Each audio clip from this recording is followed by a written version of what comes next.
Jadi kegiatan saya sehari-hari ya memang berkesenian. Jadi selama ini saya 12 tahun di dunia digital. Karena karya itu kan kalau di dunia nyata memang perlu dihakikan. Kita yakin bisa, kita pasti bisa.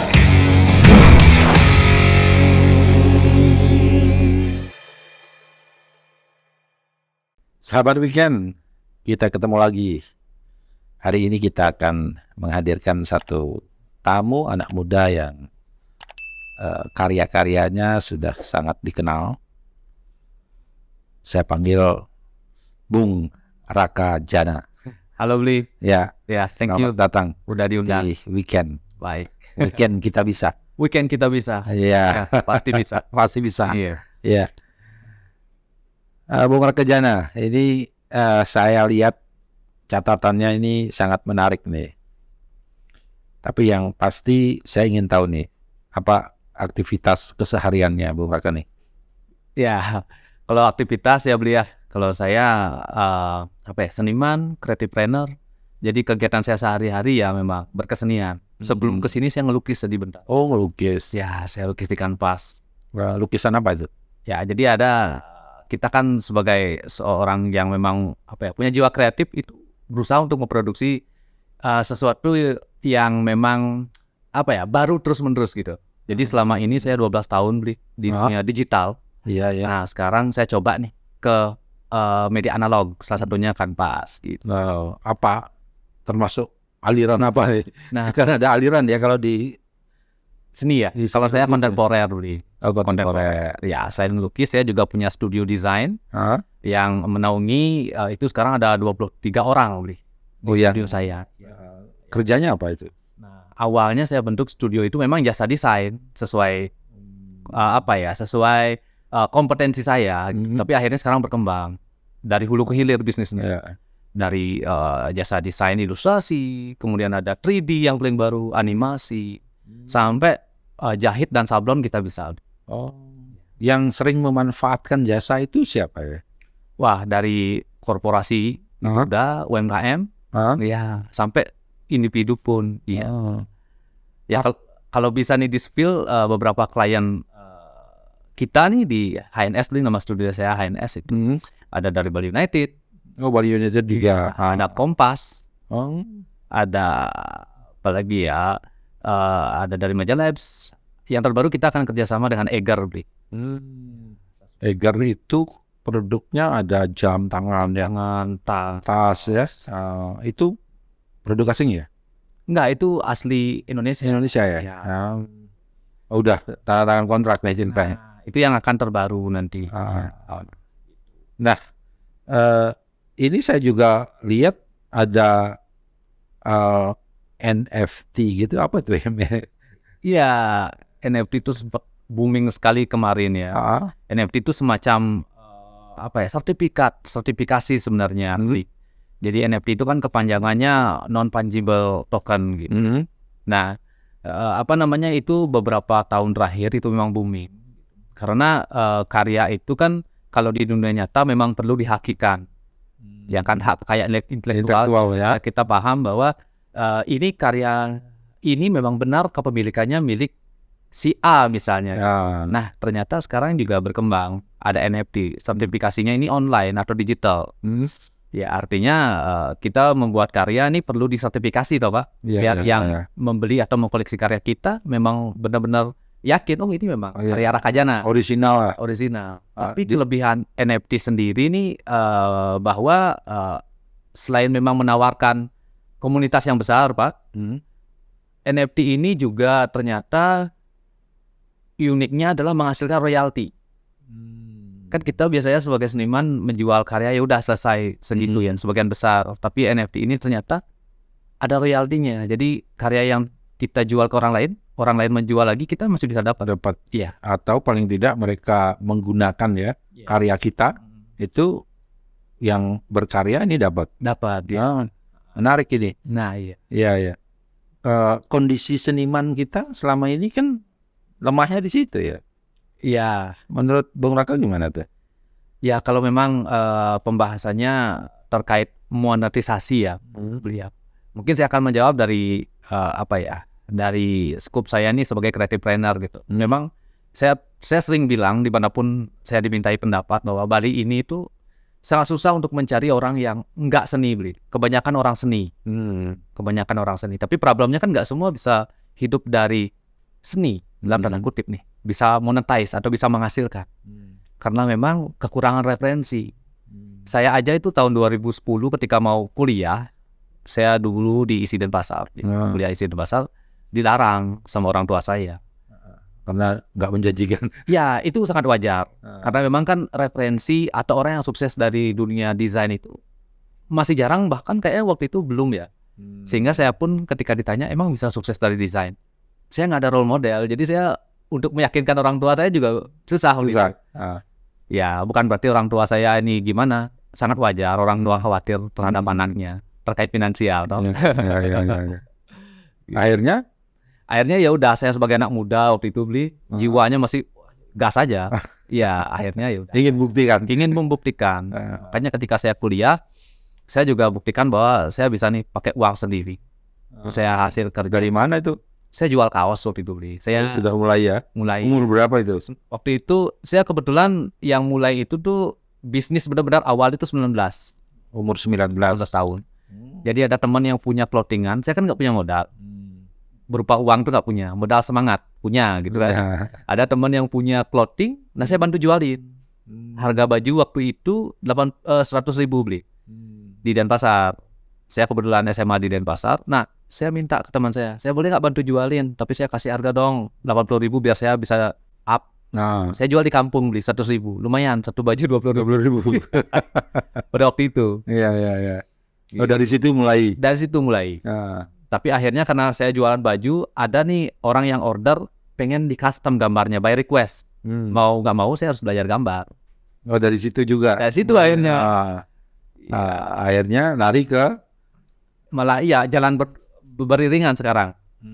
Makanya studio saya itu bisa buat baju, bisa buat desain juga bisa.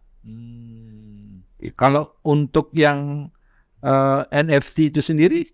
Nah, kalau NFT kebetulan saya baru nyemplungnya itu 2021. Nah, itu juga kemarin itu sangat luar biasa hasilnya karena tadi ada royalti itu. Ada royalti. Itu berarti karya-karya Bung Raka aja? Atau karya orang bisa? Semua bisa. Semua. Misalnya beli punya karya berupa fotografi pun bisa, musik pun bisa. Apapun yang penting dia bentuknya gini. Misalnya kita ngelukis di kanvas, nah itu kita bisa foto dan itu bisa di NFT-kan. Nah, bisa disertifikasikan. Dan karya seni Bali kan sangat bisa. Caranya gimana itu? Nah, itu nanti NFT itu ada marketplace-nya Bli. Ada marketplace-nya lah. Nah, itu kita tentu harus punya karyanya dulu nih. Nah, kemudian ada proses minting namanya. Untuk upload ke marketplace itu.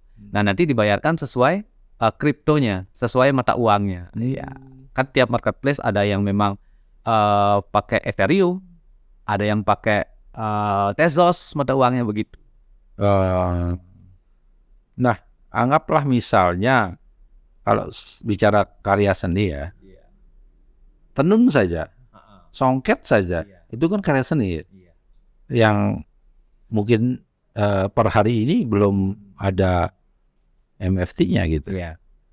Itu kalau misalnya mau di NFT kan caranya gimana? Oh, bisa apa?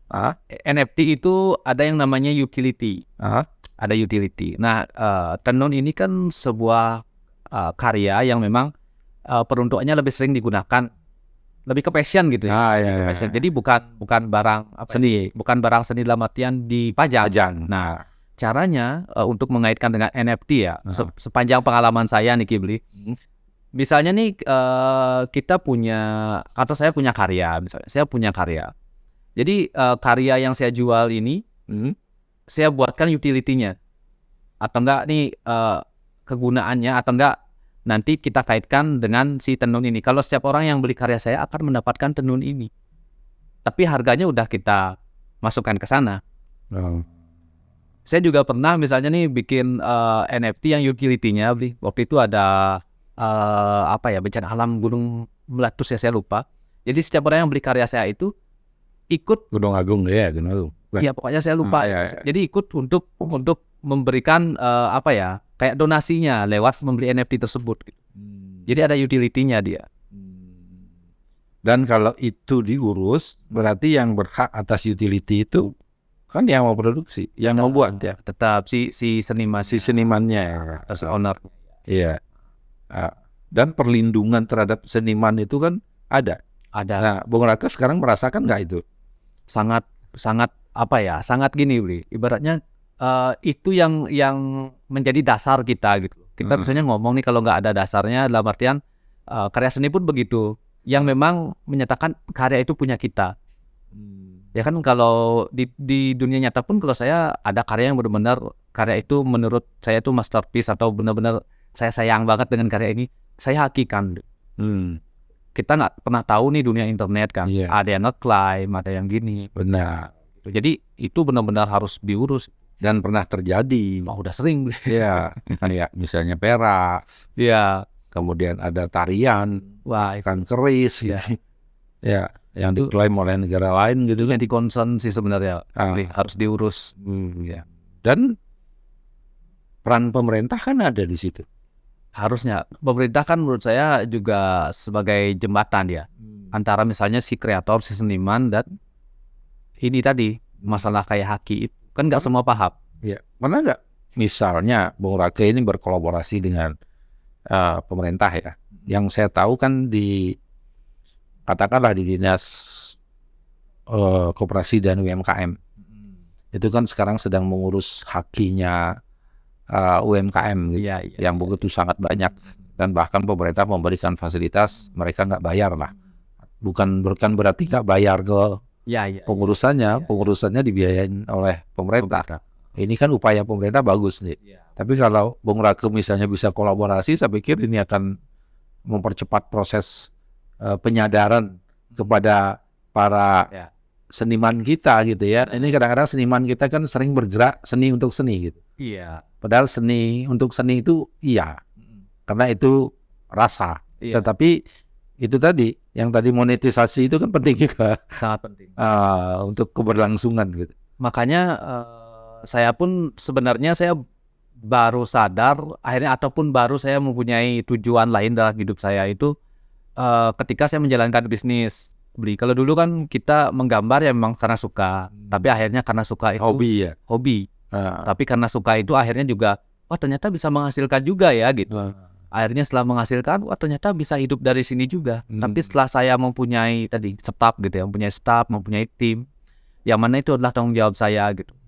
Akhirnya malah ternyata seni ini yang dulu saya ditanyakan memang bisa hidup dari seni. Hari ini tuh bahkan orang lain tuh hidup dari hobi saya gitu. Hidup dari bisa menghidupkan orang banyak gitu. Dan nggak selesai di situ. Ternyata saya punya studio itu di Desa Tampak Siring. Desa Tampak Siring. Dan saya tuh menerima anak magang, menerima staf saya juga tiap hari. Nah itu kan dari berbagai macam daerah di Bali yang harus mereka ngekos di Desa Tampak Siring. Akhirnya tuh warga tuh buka kos-kosan. Buka kos-kosan. Kemudian juga dengan banyaknya orang di studio, itu saya wajibin untuk belanja di warung-warung kecil. Ada walaupun impactnya kecil, ternyata seni itu bisa se-impactful itu untuk lingkungan. Nggak cuma untuk si senimannya. Dan daerah-daerah yang sekarang berkembang itu anggaplah misalnya Sukawati, Batuan, dan daerah-daerah termasuk Tampak Siring. Kan diawali dengan kehadiran para seniman kan? Makanya itu yang menjadi dasar saya, dan saya itu terbiasa gini dari dulu tuh mengupgrade cita-cita saya. Jadi dulu cita-cita biar bisa gambar. Udah lumayan lah bisa gambar. Pengen nih hidup dari gambar, ternyata bisa. Pengen punya studio udah. Pengen ini pengen itu sudah gitu kan. Sudah dapat gitu. Akhirnya saya tuh balik ke tadi dengan selain kolaborasi dengan pemerintah ya Bli, bahwa harus ada movement gede nih yang saya pengen lakukan, karena saya pengen memberikan referensi ke banyak seniman nih. Ternyata seni itu nggak selesai cuma misalnya di kanvas atau dengan saya itu membuat sekolah Bli. Ada sekolahnya. Sekarang sudah jalan, bentuknya masih les dia. Nah nanti tuh saya cita-cita buat sekolah benar-benar ada fisiknya, yang nanti bentuknya semacam pelatihan untuk minimal orang yang tamat dari sekolah itu bisa hidup dari hobi mereka, atau syukur-syukur bisa buat studio kayak saya yang akhirnya bisa menjadi atau membuka lapangan pekerjaan baru. Jadi Bali itu sangat tidak boleh hanya terfokus di pariwisata. Jadi sayang banget nih kita punya sumber daya manusia yang sangat kreatif. Seharusnya nih kita tambah value-nya dengan membangkitkan, atau kita tambah value Bali selain pariwisata, kita ada juga nih industri kreatif.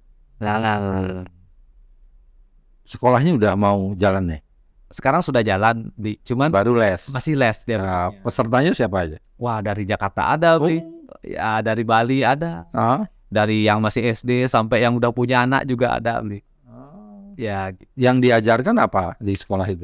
Nah, sementara kita tuh belum ada silabus yang benar-benar fix, Jadi sementara ini kita by problem aja. Jadi misalnya nih anak yang datang kan tentu problemnya beda-beda. Iya. Ada yang udah bisa ngegaris tapi nggak bisa ngewarna. Nah, jadi sesuai ininya mereka. Nah, apa aja core-nya di sekolah yang dilatih ke mereka? Ilustrasi.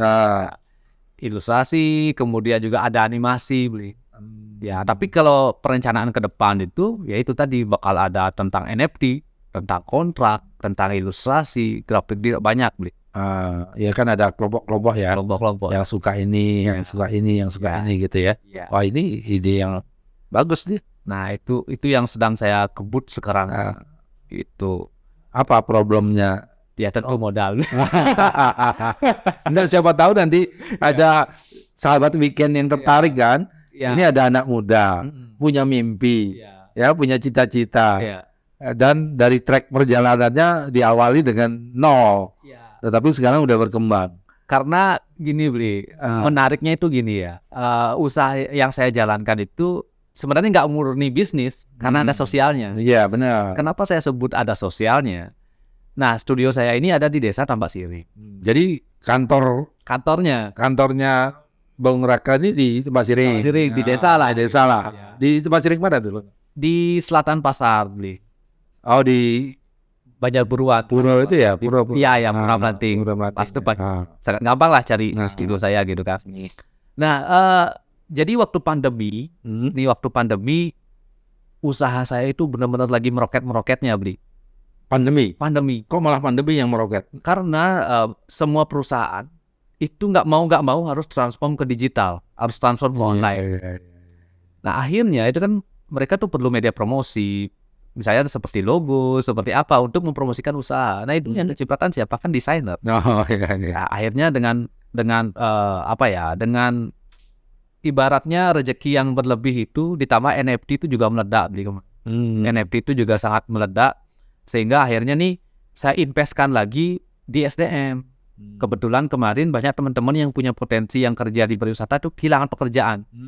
Akhirnya saya coba latih, mau nggak kita nih bareng-bareng, kamu sepertinya punya potensi seperti ini gitu. Akhirnya yang menurut saya punya potensi nyablon, saya ajarin nyablon. Yang nyablon, kemudian yang punya potensi animasi atau ilustrasi saya ajarin ilustrasi. Akhirnya setelah mulai berkembang, begitu saya lihat ada potensi, saya rekrut. Nah, akhirnya uangnya itu saya alokasikan ke sana. Nah, sekarang kan ini akhirnya berkembang, ada yang 3D, ada animasi, ada segala macam. Kebetulan kita nggak ada investor di HNS, nggak ada investor kan. Otomatis kita nggak bisa menginvestkan uang yang kita dapat di HNS ke satu bidang itu aja. Jadi sekolah alokasikan sedikit dulu, ke sini sedikit. Jadi kayak waktu ini kita baru bangun tempat sablon, itu kan uangnya perputaran dari sana. Gitu. Jadi saya blok-blokkan dulu nih uangnya. Sekolah pun sama, kita nabung lah dikit-dikit. Kita beli aset tanahnya dulu misalnya. Tapi tanah udah ada. Incaran udah ada, tapi belum bisa beli. Terus Tunggara tahun ini beli. Ya, oke. Sip. Saya lihat juga pernah ketemu dengan Erick Thohir kan? Ya. Itu dalam rangka apa itu? Ya, jadi kebetulan waktu itu Pak Eriknya mengumpulkan anak muda.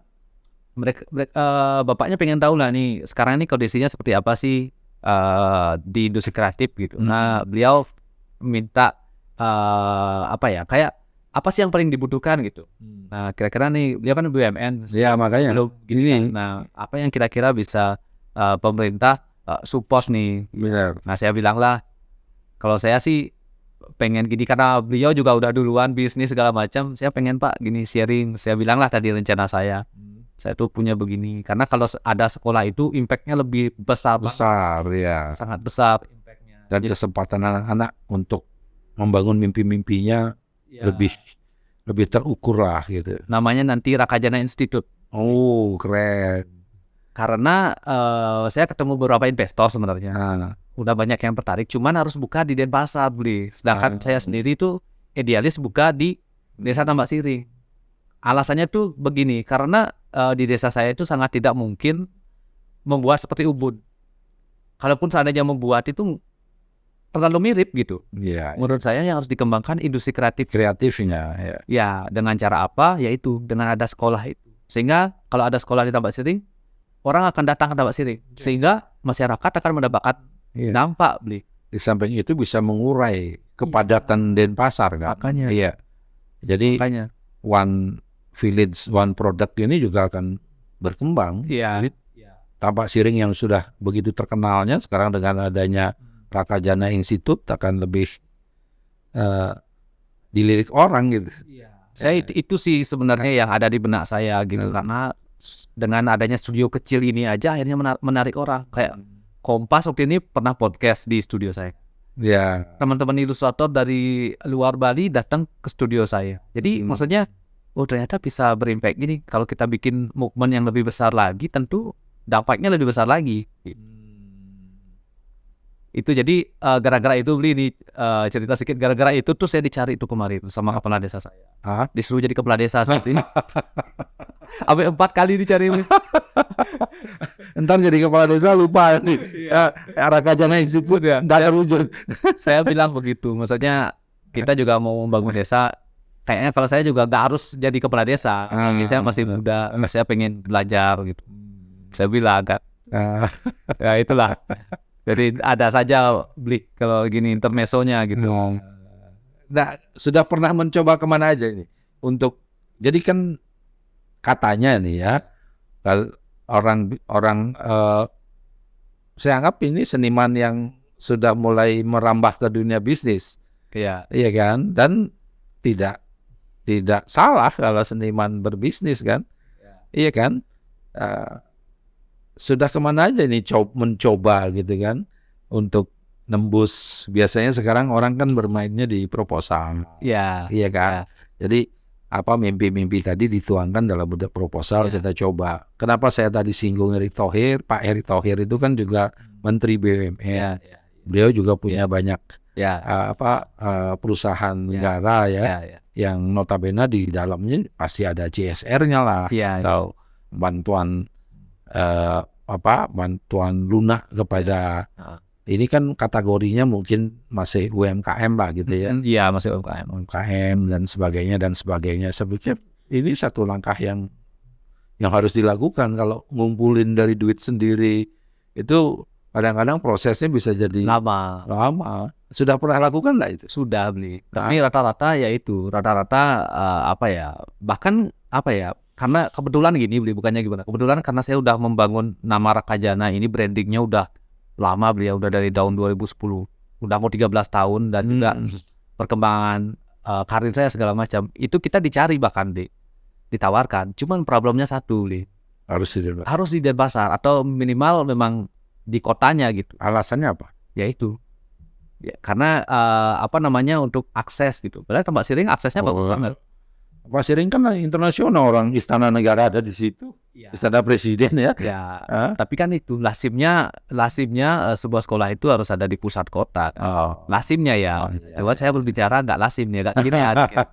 Makanya itulah yang saya tawarkan. Tetapi saya bilang bahwa sekolah ini gini, makanya saya nyari orang yang mau mendanai itu yang benar-benar mempunyai visi atau misi yang memang sejalan ini di dunia pendidikan gitu, beli. Karena nih agak gila sedikit karena di desa, beli. Iya. Tapi saya berani gini lah. Saya dari segi bisnisnya tentu kita bicara bisnis dengan investor bahwa saya bilang nggak mungkin kita di tahun 1, 2, 3 untung. Itu nggak mungkin gitu. Karena Pak Pok aja udah bagus kan. Iya. Mungkin tahun ke-5 kita baru bicara data profit ya. Oke, bagus sekali. Jadi sekolahnya itu sangat berbeda. Jadi sekolahnya semacam kawasan yang nantinya itu ada galeri, ada toko, ada studio. Kenapa itu 3 lantai gitu? Nah, nanti itu galeri ataupun kayak tempat workshop itu saya peruntukkan untuk UMKM. Jadi saya rencana tiap bulan itu harus ada pelatihan. Harus ada pelatihan. Pelatihan misalnya di Tambak Siring sentral ukir tulang binatang itu. Nah, selama ini kan orang Tambak Siring, nah ini ide saya. Biasanya orang Tambak Siring itu menjual produk. Menjual produk, tapi kadang-kadang karena terlalu banyak yang menjual produk kan jadinya gimana ya? Persaingannya kurang Ya, bagus. kurang bagus. Kadang-kadang juga nggak ada yang menaungi nih. Jadi standarisasi harga juga nggak ada kan. Menurut saya nggak cuma produk yang bisa dijual, tapi experience juga bisa. Contohnya kita kerjasama dengan Dinas Pariwisata untuk nih bule-bule nih belajar cara mengukir. Mereka kan belajar mengukir itu bukan untuk menjadi ahli mengukir, tapi untuk Biar posting di tahu. Instagram. Biar tahu. Experience, iya kan? Benar. Experience. Nah, itu yang kita incar. Iya. Jadi wisatanya bisa masuk di sana. Selain kita juga mengenalkan. Misalnya nih misalnya lagi kayak lukis wayang kemasan walaupun bukan di Tambak Siring, kan kita nggak berbicara Tambak Siring sentris. Untuk siapa aja tempat workshop itu. Iya. Nah, bisa gabung atau bisa menyentuh Bali United ini jasa apa yang Pertama kali dilakukan untuk NFT beli. NFT-nya ya? NFT. Oh, berarti NFT-nya dipakai oleh Bali. Ya, jadi Bali United itu kan saya tuh sangat kagum dengan dengan ownernya Pak Pinter Taruri. Kebetulan saya juga sering sharing lah dengan beliau. Kemudian dengan timnya juga kan sumuran saya beli yang megang Bali United. Ya, jadi kenapa saya kagum bahwa lompatannya beliau nih hampir mirip dengan bisnis yang saya ambil nih. Jadi walaupun kita jasa desain, tapi kita movementnya juga kayak HNS itu support tim sepak bola beli. Kita support SSB di Tambak Siring. Jadi kita sponsorin, padahal nggak ada hubungan dengan desain kan? Iya. Ya sama Bali United pun tim sepak bola punya apa? Punya e-sport, punya NFT, stadionnya ada kafenya. Jadi wah mirip ini. Jadi saling subsidi. Saling subsidi nggak selesai di sana. Nah kaitannya dengan tadi sangat unik sebenarnya. Jadi saya tuh kenal dengan Bali United itu atau tahu Bali United itu 2015 waktu launching. Nah saya suka bola. Saya suka bola, suka bermain bola, suka menggambar hal-hal yang memang ada hubungan dengan sepak bola. Dan memang benar ada pepatah tuh bahwa karya yang kita buat itu bisa menentukan nasib kita. Kalau karya yang kita buat dengan tulus ya. Jadi dulu 2015 saya buat karya untuk Bali United, tapi bukan order, hanya kita support gitu. Karena pada waktu itu saya nggak bisa datang ke stadion. Karyanya apa itu? Gambar-gambar aja yang mensupport Bali United. Jadi saya nggak bisa datang ke stadion untuk mensupport. Saya pengen support di sosial media. Jadi misalnya Bali United lawan Mitra Kukar zaman dulu, saya buatin nih maskot kedua klub bola ini. Ya udah saya upload, nggak mengharapkan apa, upload. Nah tiba-tiba di 2021, ini kan jauh banget, di 2021 Bali United memerlukan seniman yang bisa mengerjakan art untuk NFT. Akhirnya tim kreatifnya Bali United itu ingat dulu kalau ada anak nih yang buat kartun bola 2015 di Rakajana. Jodoh lah beli. Akhirnya kerjasamanya lanjut sampai sekarang. Dalam hal itu ya. Gak cuma NFT. Jadi waktu ini kita ngadain lomba, kita adain di Bali United Cafe. Nah, banyak nih. Waktu itu kita adain juga bagi-bagi sembako juga Bali United kan nih banyak nih sponsornya. Jadi kita konekin. Jadi kita bisa dapat banyak nih sembako dari Bali United yang akhirnya kita distribusikan ke warga di sekitar studio. Iya. Ya artinya ya bermain di jaringan kan itu wajib. Jaringan e-coupling. Ya, kolaborasi itu ya. Kolaborasi, berteman dengan siapa aja. Yang banyak nggak tahu adalah ketika kita berbisnis yang paling penting itu punya customer base. Kan orang sibuk mencari tapi lupa mempertahankan yang udah mereka punya. Sudah mereka punya. Paling sulit mempertahankan ketimbang mencari sebenarnya. Caranya gimana itu untuk mempertahankan? Kalau treatment saya, kalau saya sih mencoba dengan customer saya. Misalnya kayak saya dengan Bali Zoo misalnya beli ya. Saya kan udah lama dengan Bali Zoo, udah hampir 5 tahun lah. Kita support, kita bikin acara. Jadi saya paling nggak suka hubungan itu jual beli. Kayak jual beli, kayak kita perdagangan tuh enggak. Misalnya kita kerjasama, berarti kita kan udah di satu kapal ini, kita punya tujuan yang sama, pengen sukses bersama. Nah di luar ada ataupun nggak ada project, saya tetap ini menanyakan kondisi usaha gimana, penjualan produk gimana. Karena saya merasa bahwa ketika saya buat desain untuk orang itu, saya juga punya tanggung jawab di sana gitu. Walaupun mereka punya tim marketing gitu, tapi kita tanya gimana nih, apa yang bisa kita bantu di luar itu. Gitu. Jadi kita nggak saklek sekedar kita jual desain segini ya udah selesai. Kita perlu merawat, kita perlu silaturahmi.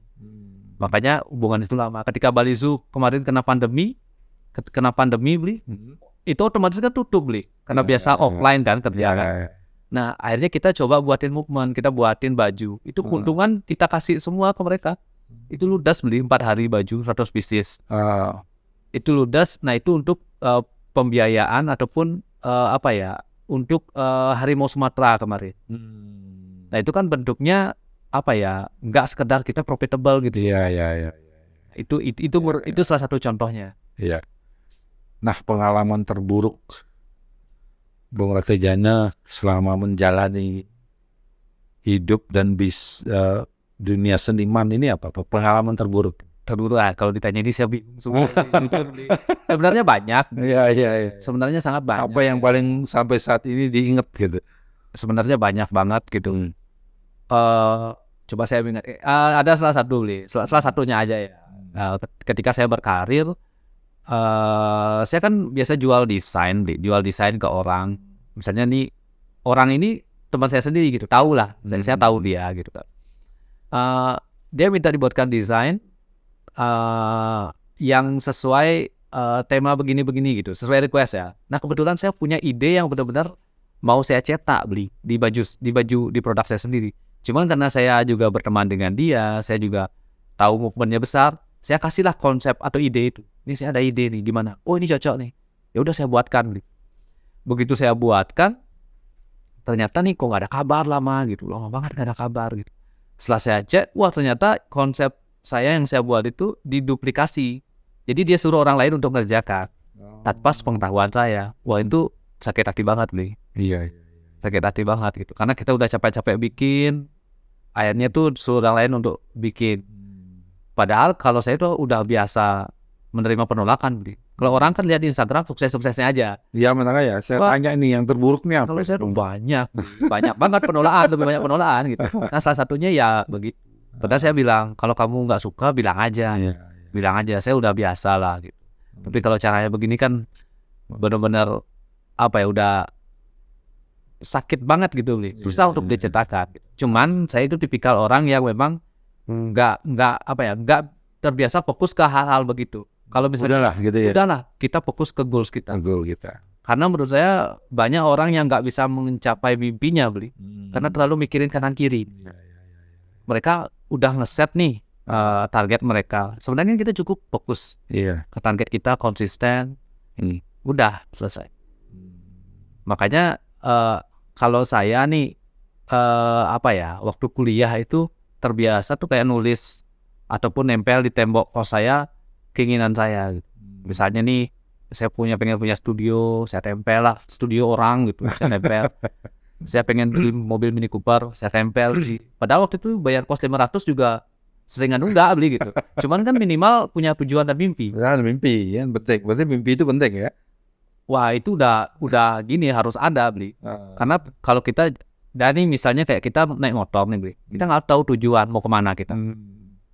Beda hanya kalau kita udah ada tujuan dan menurut kita tujuan itu penting. Mau ada hujan, mau ada badai, kita pasti nyampe tempat itu. Ini menurut saya beli ya. Benar. Kalau kita misalnya nggak ada tujuan, udahlah hujan besok aja tidur. Dan rata-rata yang saya tanya dan mereka yang kita anggap sukses seperti itu. Dan saya juga lakukan itu. Gitu. Saya yakin itu. Di kamar kosan itu ada tulisan banyak sekali. Apa yang ada dalam pikiran kita tulis, kita tempel gitu. Baru kemarin saya ditanya beli Raka, kenapa sih beli Raka kok bisa setiap hari menggambar beli? Apa nggak pernah bosan? Kalau bosan manusiawi. Aku orangnya bosanan, aku sering bosan. Nah pertanyaannya adalah kenapa aku bisa konsisten? Karena aku tuh menggambar nggak sekedar menggambar. Karena aku menggambar punya cita-cita. Jadi ketika aku capek mungkin kita bisa istirahat nih. Tapi ketika kita nggak mood nih, kita malas gitu. Kita ingat lagi deh tujuan awal kita gitu. Iya. Tujuan awal kita misalnya kalau saya dulu sebelum sekarang ini, saya dulu waktu jadi bocah nih beli umur 19 tahun. Wah, pengen punya ini, pengen punya itu, pengen bagian orang tua, pengen ini. Kita ingat lagi coba zaman itu pasti kita punya tenaga lebih nih. Karena kita hidup untuk orang lain. Jadi gak cuma untuk diri kita, tapi wah, aku harus lebih semangat nih karena ada orang lain yang harus aku bahagiakan misalnya, karena aku punya cita-cita begini. Nah itu tuh nggak tahu dari mana tuh ada energi. Iya. Kita sudah bisa mengeluarkan dan memotivasi diri kita kan gitu ya. Ya pada akhirnya kan yang bisa memotivasi kita kan cuma diri kita sendiri. Dan itu harus diawali dengan mimpi kan. Benar. Itu fundamental, harus ada. Dan kaitannya kenapa nih orang-orang lebih suka misalnya dijadikan wallpaper, misalnya di HP, tujuannya ya, atau ditempel. Karena ternyata nih, menurut riset nih ya, manusia itu lebih gampang menggapai mimpinya kalau ada visualnya nih. Iya. Makanya dan itu terjadi beli. Kayak itu tuh teman yang ngeremehin saya dulu tuh, saya jemput tuh pakai mobil Mini Cooper tuh dulu. Dan punya cita-cita juga. Ya akhirnya maksudnya kata dulu tuh, wah kamu cita-cita mau beli begini, kamu bayar kos aja susah gitu. Tapi sekarang kan udah kecapek. Makanya kan saya bilang semua itu standar itu yang menetapkan dari kita. Kalau kamu memang bilang nggak bisa, ya nggak bisa, selesai. Tapi kalau kamu memang berkata dalam hati kalau itu bisa, ya pasti bisa. Walaupun seandainya nggak bisa nih, mentok nih kita, tapi minimal kamu mencoba. Iya. Pentingnya mencoba itu kamu belajar. Berarti setiap saat kita buat tantangan untuk hidup kita.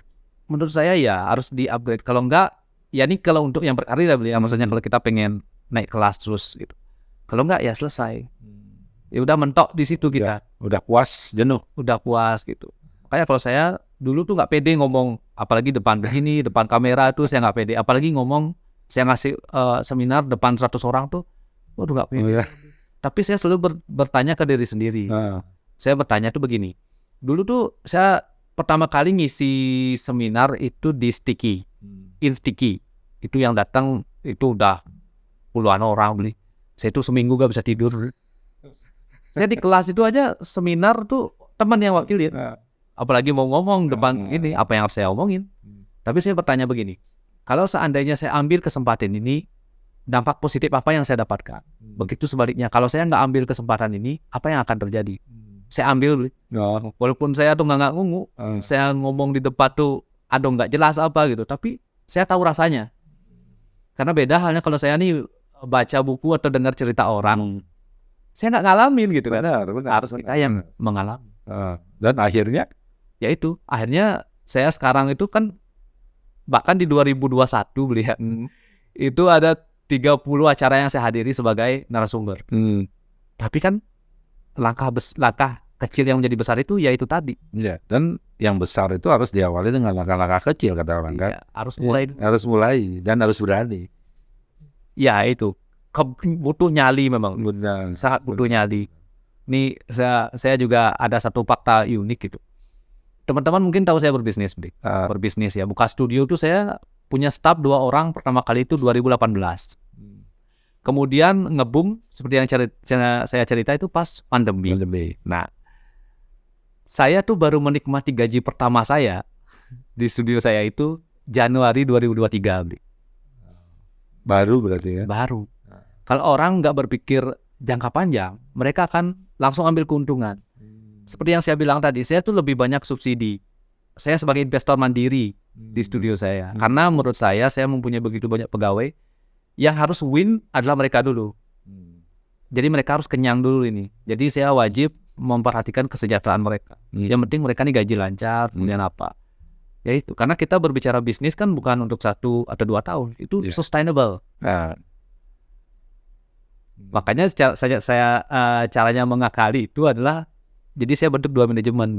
Ada HNS, ada Rakajana. Jadi di luar HNS saya ada proyekan sendiri. Yang saya kasih ke orang tua untuk diri saya gitu. Kalau HNS itu perputaran uang untuk HNS, pengembangan bisnis misalnya, untuk invest ke SDM. Ya. Jadi tidak menaruh telur dalam keranjang yang sama. Iya. itu yang banyak orang nggak tau. Ya. Jadi apa kayak mungkin pasti beliau udah lebih paham. Maksudnya kayak kita itu nggak bisa menikmati itu hari ini gitu loh. Tuh. Kita harus Semua bangun, perlu proses. harus bangun value-nya dulu. Benar. Harus bangun value, dan itu nyali itu penting. Dan kebanyakan kita terjebak pada berpikir instan gitu. Wah, itu udah kebanyakan orang gitu. Ya, hari ini untuk hari ini. Ya, Padahal semuanya butuh Ya. proses. Kan? Mimpi apa yang Bung Rake masih terngiang-ngiang yang belum terwujud gitu? Ya itu Bi. Sekolah. Oh, bangun sekolah.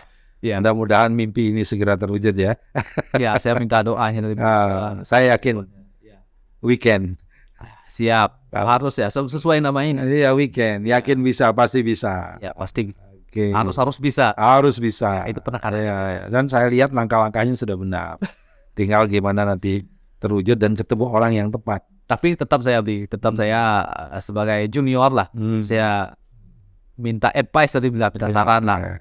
Saya sebagai pemula nih, bagusnya gimana nih kira-kira menurut beli nih kan? Dan saya setuju. Karena dunia pendidikan tidak akan pernah kering dan tidak akan pernah mati. Itu udah kebutuhan. Nah, tergantung bagaimana kita sekarang memanage itu dengan baik. Karena dunia pendidikan jangan dilihat bisnisnya. Iya. Itu adalah yadnya. Iya. Dunia pendidikan adalah yadnya. Itu aja.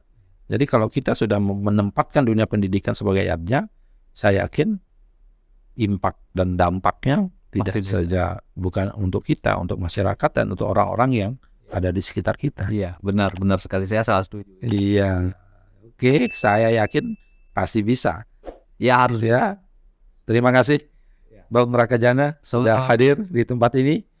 Nanti kita ngobrol lebih panjang lagi. Boleh. Dan saya tunggu sekolahnya segera terwujud. Siap. Nah, oke. Saya nanti akan undang ini deh untuk di pembukaannya ya. Pasti datang. Terima kasih sahabat weekend. Bincang santai kita dengan Bung Rakajana yang sedang bermimpi untuk membuat sekolah di Tampak Siring. Kita dukung. Terima kasih. Bye-bye.